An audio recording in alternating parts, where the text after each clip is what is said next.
વડોદરાના બરાનપુરા રોડ પર આવેલા નારાયણ એવન્યુમાં પ્રેમ અને વિશ્વાસઘાતની એક એવી લોહિયાળ કહાની લખાય છે જેણે આખા જ શહેરને હચમચાવી દીધું છે।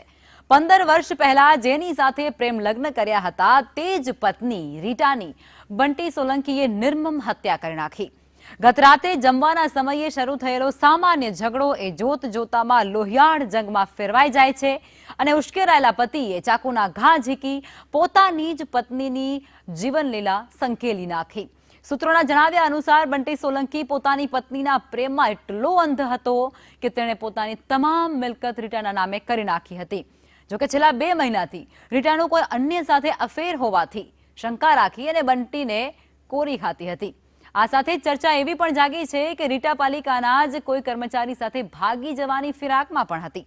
અતિશય પ્રેમ જ્યારે વહેમમાં ફેરવાયો ત્યારે કાયદાનો ડર ભૂલી અને બંટીએ પોતાની જ પત્નીની હત્યા કરી દીધી। ઘટનાની જાણ થતાની સાથે જ પોલીસની ટીમો સક્રિય થઈ ચૂકી છે અને ફરાર પતિને ગણતરીની જ મિનિટોમાં ઝડપી પણ પાડે છે। કાયદો હવે આ પ્રેમ અને ખૂનના ખેલમાં બંટીને કડક સજા અપાવવા માટે પુરાવા એકત્ર કરી રહ્યો છે। મૃત્યુ થવાનો અમને મેસેજ મળ્યો છે।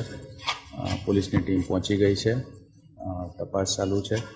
એમના જે કંઈ પણ આગળ કાયદેસરની કાર્યવાહી કરવાની છે એ કરાવી રહ્યા છે। એફએસએલની ટીમ બોલાવીને એનું એવિડન્સ કલેક્ટ કરવાનું, એમના ધોરણસરની આગળ ફરિયાદ દાખલ કરીને જે કોઈ પણ કલ્પ્રિટ છે એને શોધી કાઢીને એને ધોરણસર કાયદાની પ્રક્રિયા આગળ કરવા માટે નવાપુરા પોલીસ સ્ટેશન વિસ્તારની અંદર ગઈકાલે રાત્રે મોડા પોલીસને જાણ થયેલી હતી કે મૃતક જે બેન છે રીટાબેન બંટીભાઈ સોલંકી એનું મૃત્યુ થયું છે। એ સંદર્ભે પોલીસે ત્વરિત કાર્યવાહી કરેલી અને ગુનામાં એનું મૃત્યુ થયેલું એટલે કે એનું મર્ડર થયેલું હતું એ બાબતે ઝડપથી તપાસ કરી અગમચેતી પગલાં લઈ અને તાત્કાલિક આરોપી પકડી અને મર્ડરનો ગુનો દાખલ કરવામાં આવે છે।